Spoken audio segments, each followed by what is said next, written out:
Perhaps for the first time in Raw history, the biggest crowd reaction of the night took place minutes before the show even went on the air, with Rock, who was backstage at the First Union Center with him, set to make his official return at the SmackDown taping tomorrow night in Atlantic City, making a surprise appearance in front of the Philadelphia crowd in the same building of his all-time memorable return last July that still holds the network's record viewership, coming out 5 minutes before the live broadcast started on TNN to hype up the crowd for the show and his return to kick off his run this Thursday.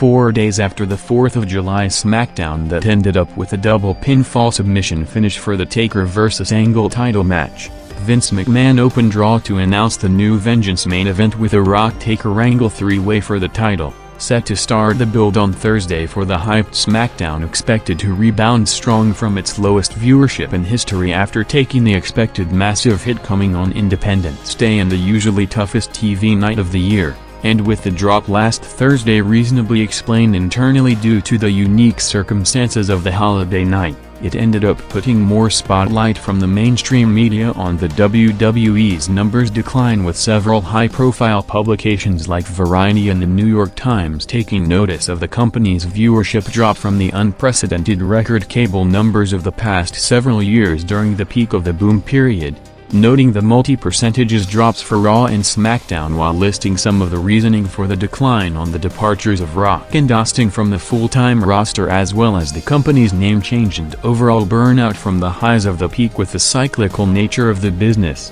and with Vince McMahon hot-shotting several major angles and matches over the past 2 months in attempts to pop up numbers. One of the latest attempts in hiring back Vince Russo as part of the creative team ended over the weekend, with Russo, after visiting backstage at the TNA pay-per-view last Wednesday, notifying the WWE office in a phone call with Stephanie McMahon that he decided to leave his role as the creative consultant to take a full-time job with Jarrett's TNA as the head writer of the company, with Raw kicking off with Booker vs. Guerrero doing a normal range 3.2 first-quarter rating in a match that was originally written to take place last Monday just with Booker vs. X-Pac, with Waltman, after already getting out of doing 3 TV jobs on Raw and Heat in the past month, with political maneuvering as part of Nash's group getting him out of it each time, again reporting on an injury suffered at a convenient time at a Sunday night house show to see Big Show taking his spot, with the Nash-Michaels group as two of the biggest political players of the past decade, with them also set to go back on the road starting this weekend for Nash's first tour back from injury,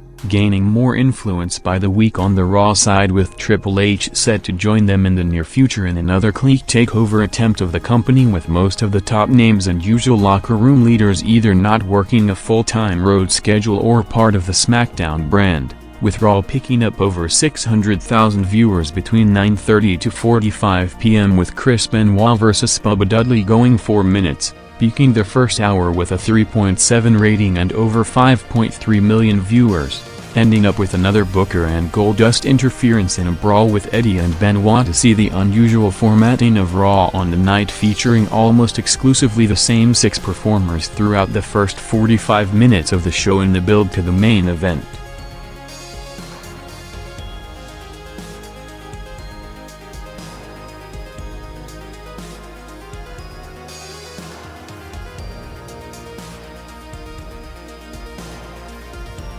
Raw closed out the first hour with a tag match that ended up falling apart on live television, featuring Bradshaw and Trish vs. Christopher Nalinsky and Jackie Gata in a team of the 2 previously Tough Enough participants, with Nalinsky, after getting strong reviews so far on him, showing up early to the shows while looking to improve on a weekly basis, also featured in a video on a tour from Harvard, with issues in the match starting with him running from Bradshaw through the crowd to leave Trish and Jackie in the ring alone, seeing a series of missed spots rarely seen on WWE television to bring up questions on putting Jackie in the ring this early in her run for the foreseeable future.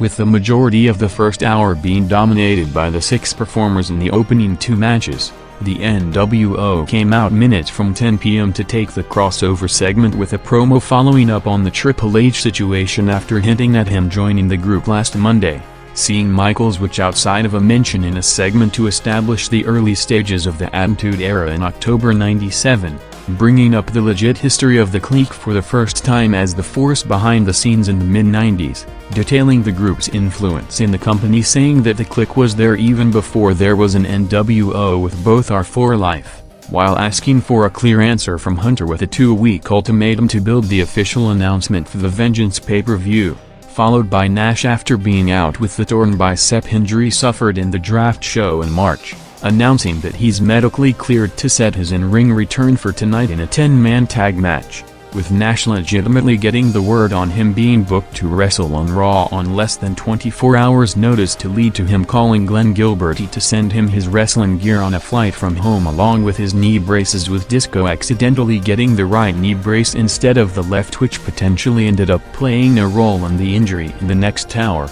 with Nash's original wrestling return date advertised a week in advance and tag matches for the weekend house shows with either Waltman or Show along with Michaels at ringside, seeing JR while announcing Nash's return match for this Friday, saying that Nash is cleared to go back to work with the company, counting on him to step into main events in the near future, with JR on the same report also responding to escalating rumors on the company reaching an agreement with perhaps the top 2 free agents in the industry in Bill Goldberg and Scott Steiner, saying that the reports are false as they're still waiting for Goldberg's representatives to call back to set up the first meeting between Goldberg and the company, while noting that the last time he talked to Steiner was in a phone call several weeks ago with no new development in negotiations, with Raw after picking up over 800,000 viewers for the nWo segment at the top of the hour, in a rare situation climbing further in the usual downtime of the show between 10:15 to 10:30 for a quarter, featuring the second half of a Ric Flair vs Stevie Richards match along with a Lesnar and Heyman promo in Philadelphia,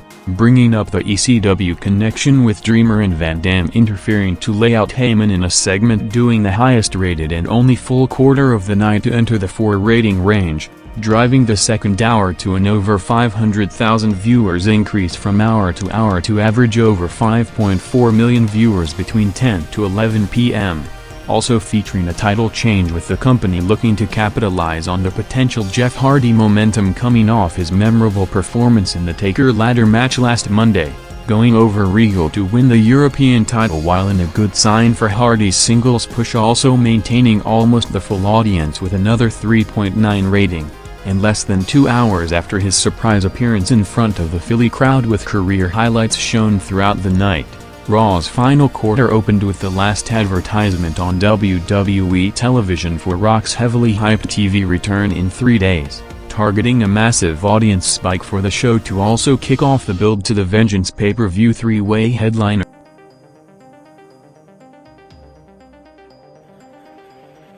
With Van Dam being revealed as the final member of the 10-man tag match, Raw's main event of the nWo with Benoit and Eddie vs Bubba, Spike Booker, Van Dam and Goldust went 10 minutes to cross into the 7-minute overrun, gaining over 800,000 viewers throughout the match to peak at a 4.2 rating with over 5.9 million viewers, featuring several new combinations including the most involvement of Shawn Michaels in an official match in years, with first-time interactions with Van Dam and Benoit in potential matches anticipated for years, and after working his last televised match at the SmackDown taping on March 26 in a 6-man tag match with the nWo against Rock, Kane and Hogan, Nash finally entered the ring at 11:04 p.m. to lay out Booker before planting his left leg awkwardly to fall to the mat, with Hebner doing the X sign to signal to the back on the legit injury, causing the match ending, which was set to see Nash dominating on his return before going over Booker, to be spontaneously changed, with Big Show instead getting the pinfall for the finish, with Nash ending up suffering a far worse injury than the one he was just cleared from days earlier, with him tearing his quadriceps muscle to take him out of the road for the rest of the year, with all plans for him, which included a potential Nash vs Triple H match at SummerSlam, scrapped on the spot, and with Shawn Michaels closing the show with a final message to Triple H on him joining the group at the Vengeance pay-per-view. The ironic situation and storyline and reality ended up being that instead of seeing Triple H joining Nash in the nWo on television, Nash was about to join Hunter on the sidelines in recovery in less than 24 hours in Birmingham for the quad operation at Dr. James Andrews, with Hunter still in the area following his elbow surgery, putting the entire direction of the angle in question going forward, with Nash said to be out for the next 6 to 8 months.